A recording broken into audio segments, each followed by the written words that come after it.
Peggy 18.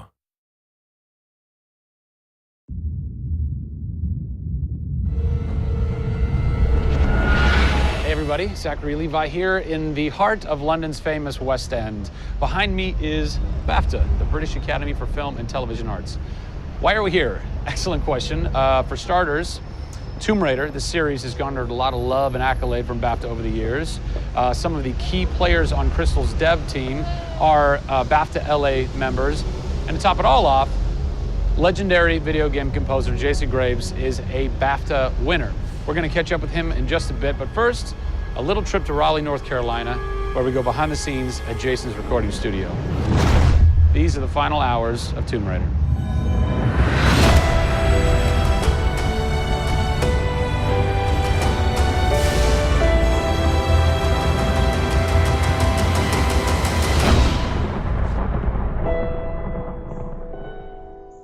First thing we did was the theme. There have been many composers in the games or the films, but they've always used the original theme.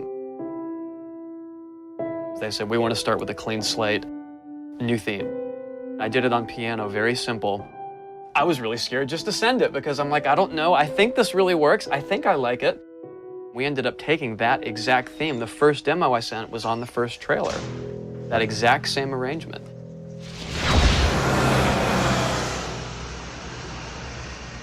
So, Jason, currently you're working on this reimagining of Tomb Raider. When you're taking on a new project, what are the things that attract you to that project? The heritage of a particular game, I think obviously. And don't even get me started on Tomb Raider. I literally almost drove off the road. I was on the phone with the audio director. Like, oh, stoplight! And I had to pull over a little bit to not hit the car behind me. What I loved about Tomb Raider, what really drew me to the project was they had no pre-existing conditions. Because they wanted to get out of what it used to be. They wanted something new, they wanted something fresh. Jason's done hundreds of games at this point. He was an easy choice for us to go with on paper because he has such great experience. I listened through a lot of different material from a lot of different composers. I was really taken by how well he did the intimate stuff. The textures and the real, intimate and vulnerable bits that we needed to highlight in the game were a great match for us. What is square one for you when you start wrapping your head around it going, this is where I feel like this world is going to exist? Main theme, call me old-fashioned. Then it was a matter of finding out what kind of percussion would work. And always going back to the melody and the theme, because that's kind of the heart of the game. The most signature thing that we need to get right is Lara's theme. One of our big goals was that it can be used in any emotional context. What does it sound like? High action.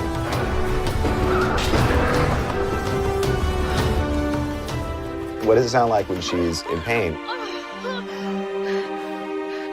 For music, the gameplay and the concept art, especially with the scavengers and kind of the shanty town, corrugated metal, how everything's kind of this amalgam of different stuff that they found on the island. Like, that's what I want the music to sound like. The bad guys are playing the music now. Alex said something like, it'd be really cool to have something, chains on a metal board or like you're banging a metal fence. 2 weeks later, Jason calls me up and he's like, so, this guy who's like the sculptor who lives right around the corner from me, I was talking to him about the idea of creating an instrument. And I'm like, that sounds completely insane. We have to do that. Tackling the score to one of the most iconic franchises in the world brought a unique challenge. How best to capture the emotional timbre of the characters and island in music? People, I give you the instrument.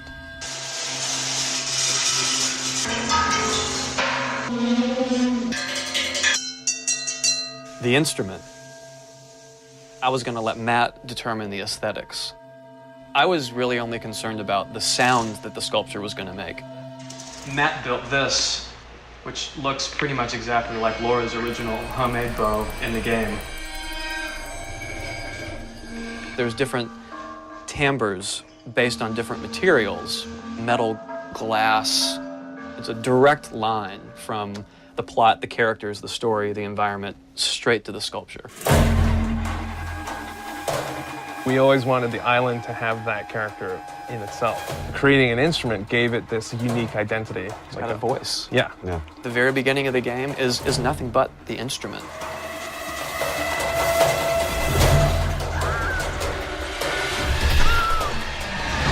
Who do you look at in video games or in film that you go, what they've done has shaped who I am and what I do for a living? They're all dead, unfortunately. What? Yeah, I know. It's classical composers.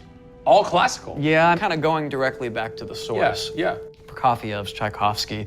Even for some of the scary stuff, you've got Penderecki, who's a Polish composer. Actually, he's still alive. It kind of goes back to ballets or opera, which is kind of the precursor to film and video games. You know, they were telling a story. Yeah. And that's what I love about that music. It tells a story. Even if you don't know the plot, you can listen to it. And film music's the same way.